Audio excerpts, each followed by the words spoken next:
नमस्कार। आज 16 संस्कारों की चर्चा व्याख्या की श्रृंखला में आज हम फिर जुड़े हैं। हमारे साथ आदरणीय धर्माधिकारी पंडित विष्णु राजौरिया जी हैं, जो आज 11वें संस्कार के ऊपर चर्चा करेंगे। और हमारे साथ हैं ब्राह्मण एकता अस्मिता सहयोग संस्कार मंच के अध्यक्ष श्री राकेश चतुर्वेदी जी। तो आज जो हमारी चर्चा का विषय है वो है वेदारंभ संस्कार, जो यज्ञोपवीत संस्कार के बाद किया जाता है। तो गुरुजी, क्या ये दोनों में कोई समय का अंतराल रहता है या एक ही समय पे कैसे किया जाता है, प्लीज बताइए। इसमें समय का अंतराल नहीं रहता है। उपनयन संस्कार के मैंने उस दिन भी कहा था कि उपनयन संस्कार में समय लगता है और अगले दिन ये वेदारंभ संस्कार, इसमें उसके उपनयन संस्कार के समापन के बाद ही प्रारंभ प्रायः हो जाता है। कुछ विश्राम देने के बाद में इसको प्रारंभ करते हैं। तो वेदारंभ संस्कार असल में हमारे भारतवर्ष की प्राचीन ऋषि मनीषियों की परंपराएं हैं ये संस्कार। और वेद हमारे सबसे प्राचीन ग्रंथ हैं। तो वेद के अध्ययन से ही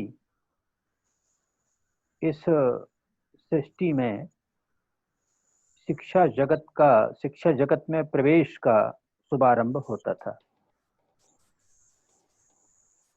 हमारे शिक्षा जगत के मूल आधार पहले वेद ही थे। वेद में भी उस समय हमारे गोत्र के अनुसार, हमारे गुरु की परंपरा के अनुसार वेद और शाखा का चयन होता था। वेद 4 हैं। चारों वेदों में विभिन्न शाखाएं हैं। जैसे हम जिस क्षेत्र में अभी रह रहे हैं, मध्य क्षेत्र भारतवर्ष का और उत्तर क्षेत्र, यहाँ पर उत्तर भारत का पूरा क्षेत्र, ये सब माध्यान्दिनी शाखा के लोग हैं। राजस्थान भी आता है उसमें। तो हम लोग यहाँ पर शुक्ल यजुर्वेद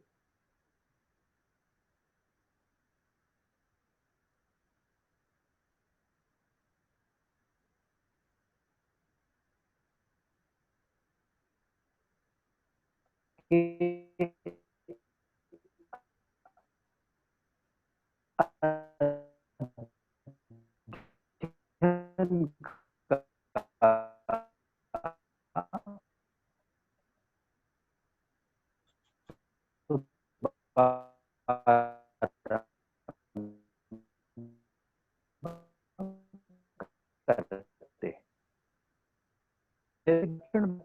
तो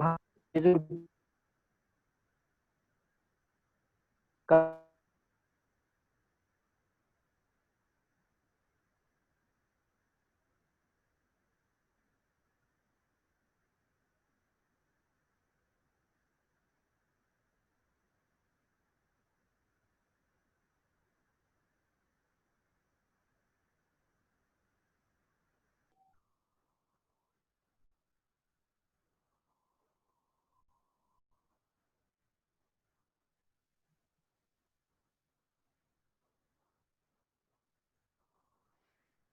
हाँ, बीच में कुछ डिस्टरबेंस आ गया था।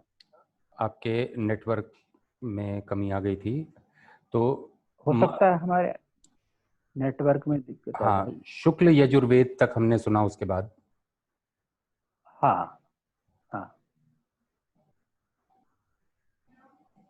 तो हमारे देश में, भारतवर्ष पहले जब अखंड भारतवर्ष था, वेद परंपरा तो अखंड भारतवर्ष के समय से व्याप्त है हमारे हमारे देश में।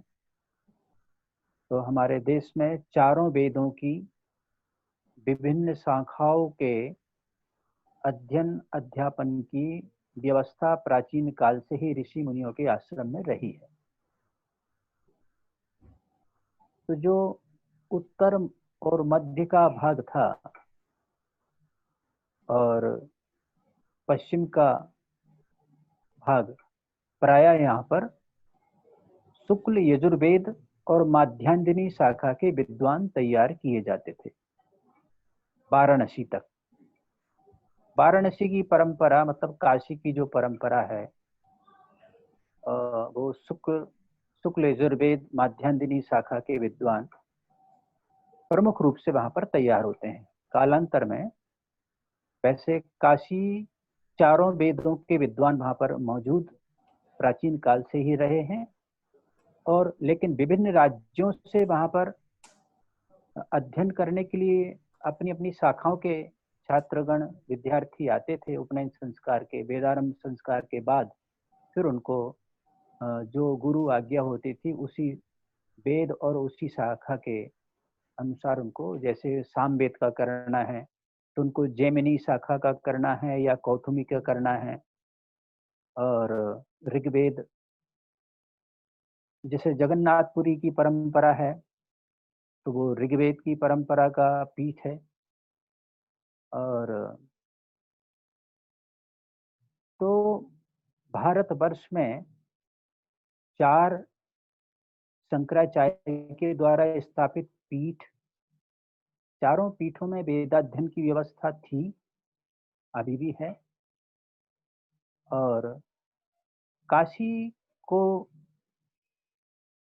प्रमुख रूप से प्राचीन काल से ही विद्वानों ने वेद की शिक्षा का अध्ययन केंद्र, सर्वोच्च अध्ययन केंद्र बनाया।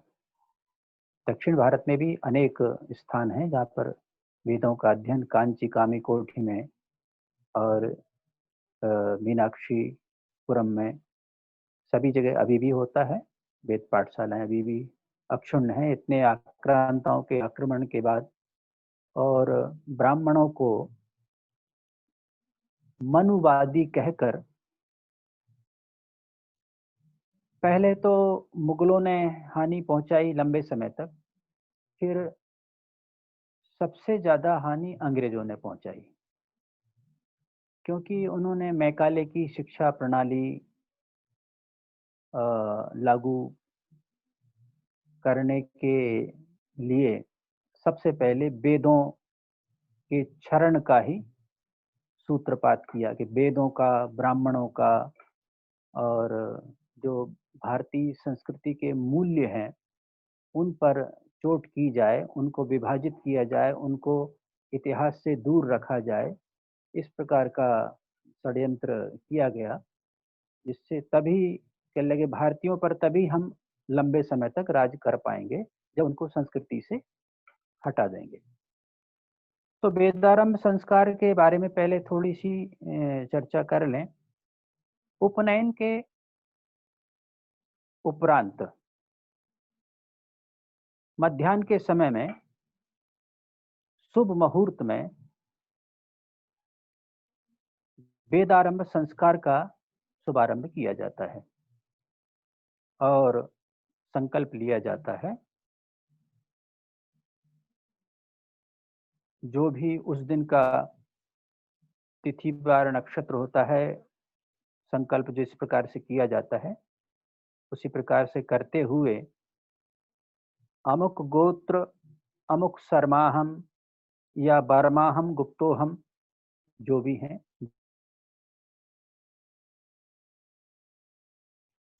और गुप्तोहम वैश्यों के लिए किया जाता था। मतलब ब्राह्मणों के लिए शर्माहम, क्षत्रियों के लिए बर्माहम, वैश्यों के लिए गुप्तोहम। सामान्य तौर पे 3 वर्ण के लोग जनेऊ, 100% लोग जनेऊ धारण करते थे। अभी तक मैंने देखा कि कई हमारे बुजुर्ग लोग जो वणिक वर्ग के हैं या क्षत्रिय वर्ग के हैं, जनेऊ धारण करते हैं और उनका उपनयन संस्कार हुआ है। और वेद पाठशाला में वेदाध्ययन करने के लिए भी जाते थे। तो अस्य ब्रह्मचारिणा सद ब्रह्मता प्राप्तये श्री परमेश्वर प्रीत्यर्थम स्व शाखा पूर्वकम, जो उनकी शाखा है उसके साथ वेदारंभ संस्कारम महम करिष्ये, इस प्रकार से संकल्प होता है। तदंगत्वेन, इसके उपरांत गणपति पूजन, स्वस्ति पुण्याह वाचन, नांदी श्राद्ध इत्यादि जो हमारी पंचांग पूजन की प्रक्रिया है वो तो परम अनिवार्य है, उसको भी संपन्न किया जाता है। और फिर अग्नि स्नान होता है पंचभू संस्कार पूर्वक। तब जो इसमें एक निर्धारित हवन की प्रक्रिया है कुशकंडिका के उपरांत, पात्रा साधन आदि क्रिया करने के उपरांत हवन विशेष रूप से किया जाता है। आहुतियां होती हैं। आहुतियों के उपरांत फिर वेदाध्ययन का क्रम प्रारंभ होता है। तो जैसा कि मैंने कहा कि हमारे क्षेत्र में शुक्ल यजुर्वेद का प्राधान्य है, और शुक्ल यजुर्वेद का प्राधान्य इसलिए है कि जितने भी यज्ञीय कर्मकांड हमारे क्षेत्र में, हमारे भारतवर्ष में बड़े बड़े यज्ञ अनुष्ठान होते हैं, उसमें कर्मकांड के का भाग सबसे अधिक शुक्ल यजुर्वेद में ही सन्निहित है। कर्मकांड में आएंगे चारों वेदों के मंत्र, प्रत्येक यज्ञ में चारों वेदों का प्राधान्य है, लेकिन शुक्ल यजुर्वेद का सर्वाधिक, सबसे अधिक मतलब 80% होता है, और बाकी मंत्रों का उपयोग लगभग 20% होता है। तो इसलिए हमारे यहाँ की परंपरा शुक्ल यजुर्वेद की रही है, तो मैं भी उसी परंपरा का हूँ। और शुक्ल यजुर्वेद की परंपरा में वेदाध्ययन प्रारंभ कराया जाता है। तो सबसे पहला मंत्र उस बालक को, उस शिशु को सिखाया जाता है, वो होता है स्वामी भागनिन्दुबशत घृतैर्बोधन हव्या जुहोतना। मतलब हवन के लिए समिधा प्रदान करने का सबसे पहला मंत्र उस बालक को सिखाया जाता है। इसके बाद उसको अन्य इखे त्वर्जे या गणानान्त्वा इत्यादि मंत्रों से उसको फिर आगे बढ़ाया जाता है। तो शुक्ल यजुर्वेद संहिता में लगभग 8000 मंत्र हैं। 8000 मंत्रों का अध्ययन उस बालक को कराया जाता था। अब तो हम औपचारिक रूप से उस बालक को उपनयन संस्कार के उपरांत 1-2 मंत्र ही, 2 मंत्र कम से कम पढ़ाते हैं। और ये प्रयास करते हैं कि वो समय समय पर हमारे पास आए, तो कुछ गणपति सूक्त, पुरुष सूक्त, श्री सूक्त, रुद्र सूक्त, सूर्य सूक्त, इतना कुछ तो वो कर ले। तो ब्राह्मण बालक होता है तो प्राय रुचि लेते हैं, लेकिन अन्य वर्ण के लोग उतना समय अपने आजीविका वाली शिक्षा की तरफ मुड़ जाते हैं और उस पर ध्यान देते हैं। अब अंग्रेजों ने जो सबसे बड़ी क्षति पहुंचाई वेद को, कि हमारे वेद की शिक्षा को आजीविका से विमुख कर दिया। और क्योंकि वेद का अध्ययन कोई आजीविका प्राप्ति के लिए ही नहीं किया जाता था, ये हमारे धर्म और संस्कृति के ज्ञात और अज्ञात विषयों को के शोध के लिए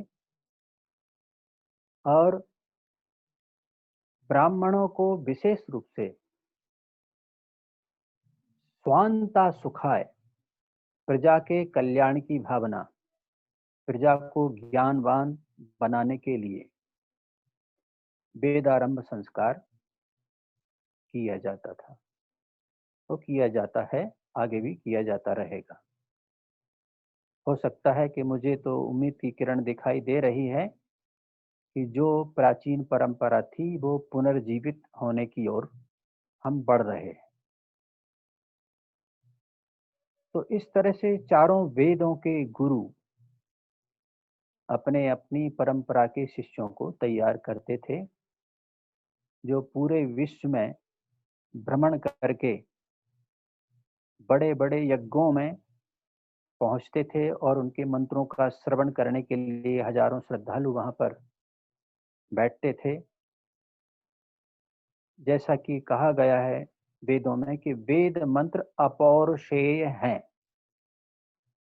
भगवान ब्रह्मा जी के मुख से इनका उद्गम हुआ है और ये अपौरुषेय होने के कारण इनकी जो ध्वनि है वो ध्वनि हमारे वायुमंडल में, हमारे वातावरण में सदैव जो होते हैं मंत्र शक्ति, मंत्र से बनती है मंत्र शक्ति।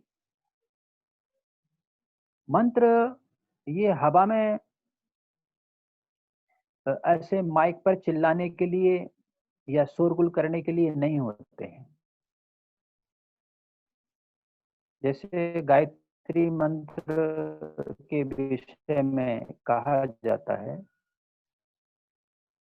तो गायत्री मंत्र ब्राह्मण जिन्होंने ब्राह्मण से दीक्षा ली है वो कभी भी आपको गायत्री मंत्र का उच्चारण करके सुनाई नहीं देंगे, सुनाएंगे नहीं, आपको उच्चारण नहीं करेंगे। वो मानसिक रूप से जप करने का मंत्र है गायत्री मंत्र। और वेदारंभ संस्कार में ब्राह्मण को गुरु मंत्र के रूप में गायत्री मंत्र ही दिया जाना सर्वश्रेष्ठ पक्ष है और वही दिया जाता है। और क्योंकि गायत्री मंत्र, देखिए वेदों का सार है गायत्री मंत्र। और कुछ बाद में कुछ गायत्री परिवार इत्यादि ने उसको गायत्री माता, मतलब गायत्री मंत्र को वेदों की माता बताया, गायत्री मंत्र। तो उसमें अपने को कोई विशेष आपत्ति नहीं है, लेकिन असली तथ्य यह है कि वेदों का सार है गायत्री मंत्र, जिसमें मनुष्य के कल्याण की भावना और अपने पंच देवों की उपासना निहित है। पंच तत्वों की, जो 5 तत्व है ना, पृथ्वी तत्व, अग्नि तत्व, वायु, आकाश और जल तत्व, तो पांचों तत्वों की उसमें प्रार्थना है। इस प्रकार से हमारा ये एक हथेली होती है, इसमें हथेली एक होती है लेकिन उंगलियां इसमें 5 होती हैं अंगूठे को मिलाकर। तो ये पांचों उंगलियां पंच तत्वों का प्रदर्शन करती हैं, पंच तत्व होते हैं उसका। और इनमें पांचों उंगलियों में उन तत्वों का प्रभाव भी, जैसे अंगूठे में पृथ्वी तत्व का प्रभाव होता ही है, तर्जनी में अग्नि तत्व का प्रभाव होता ही है, मध्यमा में वायु तत्व का प्रभाव होता ही है, अनामिका में जल तत्व का प्रभाव होता ही है। तो इस तरह से पांचों उंगलियों में अपने तत्वों के प्रभाव निश्चित हैं। और जब वेद मंत्रों का उच्चारण होता है पाठशाला के अंदर, जब उनको प्रशिक्षण होता है, तो सस्वर हस्त स्वर, हाथों से उन स्वरों का आरोह अवरोह, उदात्त और अनुदात्त, लघु और दीर्घ, सभी जो उसके सिद्धांत हैं उनका पालन करते हुए हस्त स्वरों का द्वारा उसका संचरण संचालन होता है। और उच्चारण होता है, जब मौलिक स्वरूप में वेद मंत्रों का उच्चारण होता है तो वायुमंडल में वो अनंत काल तक विद्यमान रहते हैं और अपने प्रभावशील, अपने जो उनके द्वारा जो प्रभाव होना है वो निरंतर उनका प्रभाव चलता रहता है। तो मंत्र जो है वो हमारी गुप्त शक्ति है। और जैसे एक शब्द है मंत्र और एक शब्द है मंत्रणा, तो मंत्रणा क्या माइक पर चिल्लाकर करेंगे? मंत्रणा माइक पर चिल्लाकर नहीं की जा सकती। वो तो किसी न किसी गुप्त स्थान पर या गोपनीय ढंग से उसका पालन किया जाता है, तभी वो मंत्रणा सार्थक होती है। और इसी प्रकार से मंत्र जो है, मंत्र भी मंत्र उच्चारण के लिए, देवताओं की प्रसन्नता के लिए, अपने समाज के, राष्ट्र के, स्वयं के कल्याण के लिए इनका उपयोग किया जाता है। दिखावे के लिए इनका उपयोग करना वर्जित है। तो इस तरह से वेदारंभ संस्कार के उपरांत जब वह शिशु, अब वेदारंभ संस्कार 5 वर्ष की उम्र से ही यज्ञोपवीत होने के साथ ही प्रारंभ हो सकता है। देखिए, ब्राह्मणों का उपनयन संस्कार 5 वर्ष से 12 वर्ष की उम्र तक हो जाना चाहिए। क्षत्रियों का उपनयन संस्कार 12 वर्ष से 22 वर्ष की अवस्था तक निश्चित रूप से हो जाना चाहिए। और वैश्यों का उपनयन संस्कार 12 वर्ष से 24 वर्ष की अवस्था तक निश्चित रूप से हो जाना चाहिए। और इस अवस्था तक वह शिशु युवा अवस्था तक पहुंचते पहुंचते वेदों का सांगोपांग अध्ययन करके और एक श्रेष्ठ विद्वान के रूप में तैयार हो जाता है और अपने दैनंदिनी जीविकोपार्जन या अन्य कार्यों की तरफ अपने कदम को बढ़ाता है। इसके बाद ही वो गृहस्थाश्रम में प्रवेश करने के योग्य बनता है। तो ये वेदारंभ संस्कार के महत्व और उसके विषय की चर्चा मैंने आपसे की। अब इस विषय में कोई आपका प्रश्न हो तो मैं उसका भी समाधान करने का प्रयत्न करूंगा।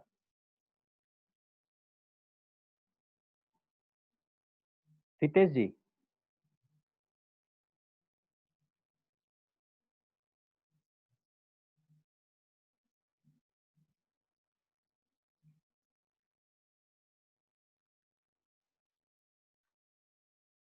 वेदारंभ संस्कार में जैसा कि मैं चर्चा कर रहा था,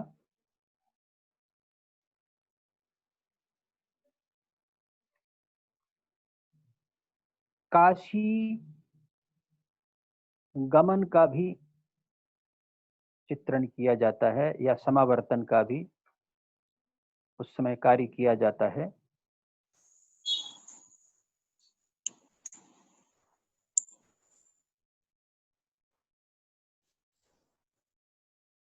आपकी आवाज नहीं आ रही गुरुजी।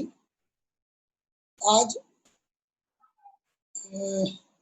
हम लोग जो प्रतिदिन चर्चा कर रहे हैं 16 संस्कारों के ऊपर, और 16 संस्कार में आज हम विद्यारंभ संस्कार पर। हाँ, आप बोले जी। आज हम विद्यारंभ संस्कार की जानकारी आपने पूर्ण रूप से दी।